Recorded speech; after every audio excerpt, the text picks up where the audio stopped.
folks, the Filipina P here. And today I've got something both fun and useful.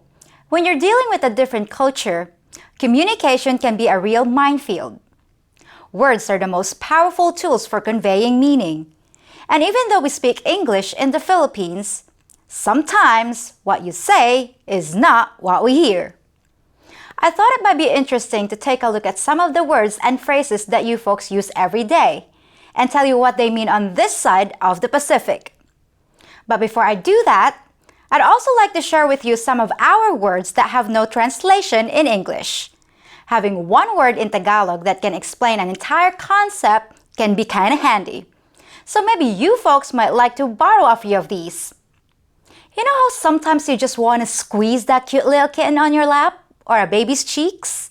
Or anything else that's irresistible?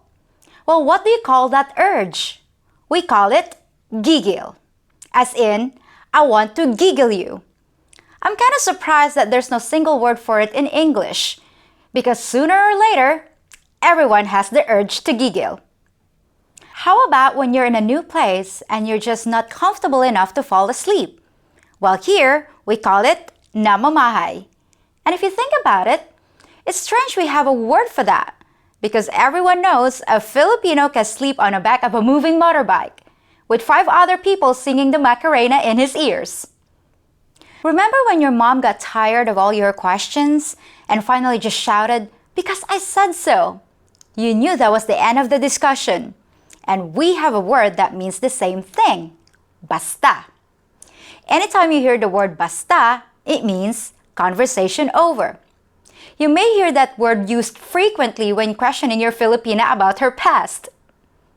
You know how you wake up in the morning with junk in the corner of your eyes? Well, you guys might call it having eye boogers. But we've shortened it to just one word, muta. We might not be very efficient when it comes to anything else, but we're really economical when it concerns body issues. And here's a few more examples. If someone says you have tinga, it's not some rare tropical disease. It just means you have food stuck between your teeth. Just like in your culture, it's kind of an embarrassing thing to tell someone. So even though you might be grateful to be told about your tinga, don't count on it. You could be walking around with a chunk of pork adobo between your molars all day. And when people stare, you might assume they're admiring your straight white teeth. But you'd be wrong. Related to tinga is amos, which is our word for a sloppy eater that has food on his face after a meal. But those words are nowhere near as bad as being told you have anghit, which is our word for armpit odor. So if you have muta, tinga, amos, and anghit, I will not be accepting your next invitation to dinner or anywhere else.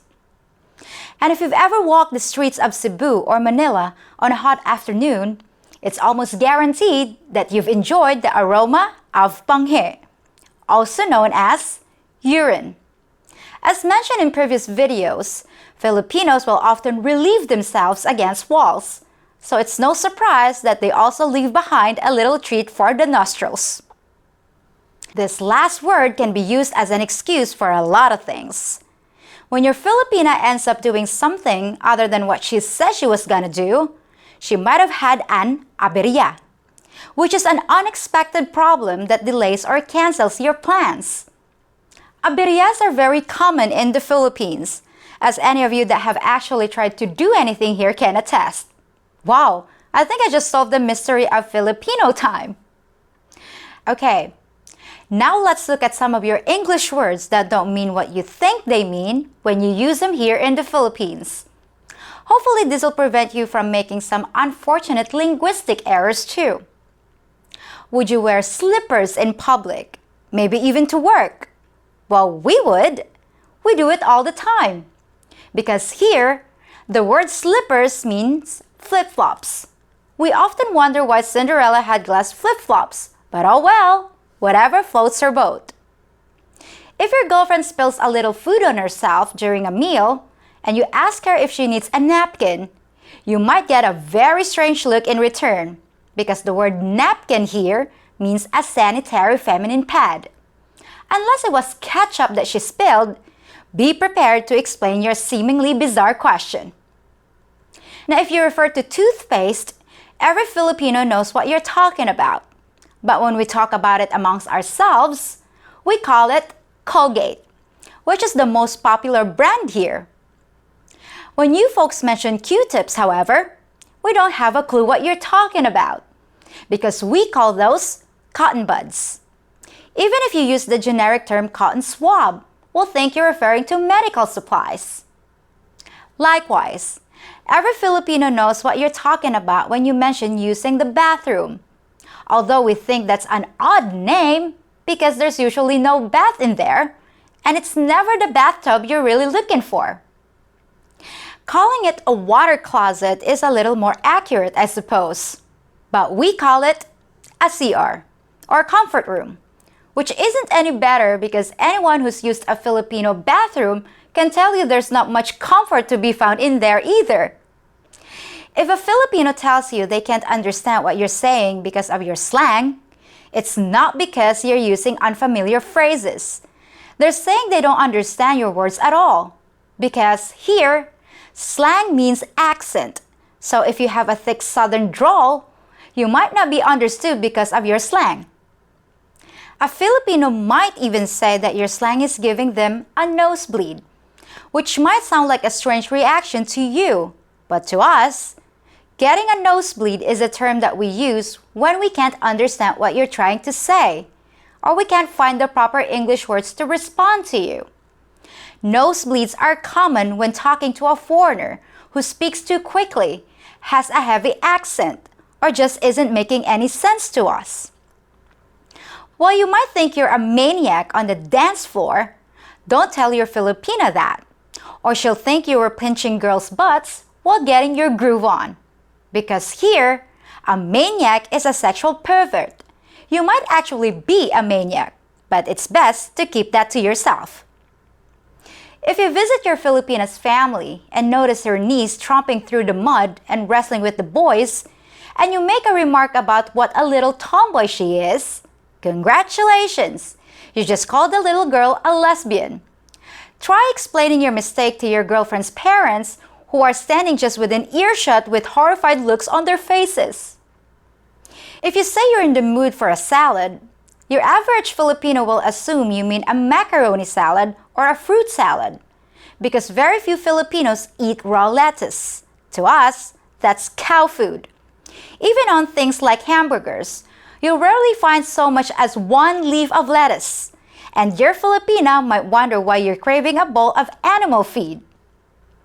If a Filipino asks you to open the light, they're asking you to turn it on. And if they ask you to close the light, they want you to switch it off. I know that doesn't make a lot of sense to you guys, but hey, I'm just here to report this stuff, not to pass judgment. If the relationship between you and your Filipina has been kind of rocky lately, and you want to patch things up, do not look into her eyes and tell her that you want to salvage the relationship, because here, that has the exact opposite meaning. Salvage means to kill something, so she's not going to react very well to your suggestion. Unless, of course, she was just about to tell you about her other boyfriend anyway. And be careful how you use the following phrase. Let's say you're thinking of hiring a new housekeeper that you really don't know much about.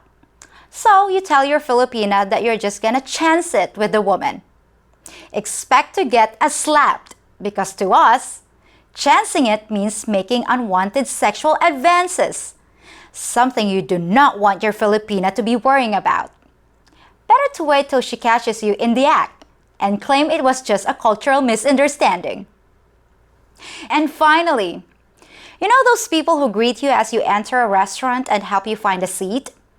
They're hostesses, right? Oh no, they're not. Not here. The term hostess means a prostitute. So unless you're expecting an incredible amount of service from the woman who shows you to your table, refer to them the way we do, as receptionists. Well, I hope that was both entertaining and informative, and gives you some new information you weren't aware of before watching this video, because that's always my goal, to teach you folks about my culture and how it compares to yours. And I'll be back in a couple of days with something totally different that you won't want to miss. Till next time!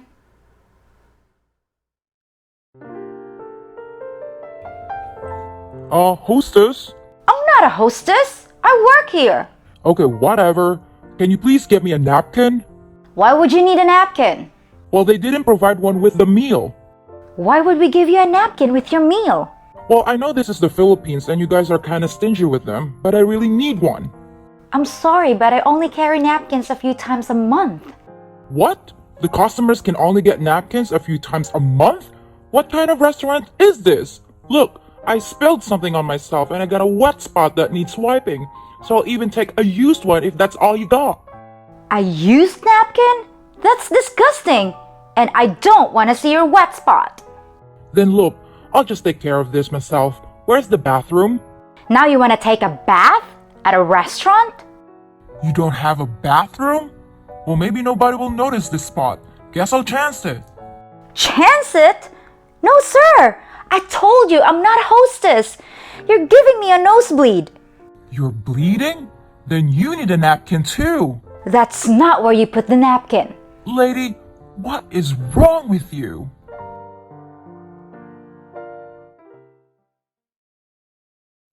If you think about it, I'm kind of like Hermione Granger because I always do my homework before I present a subject for your consideration.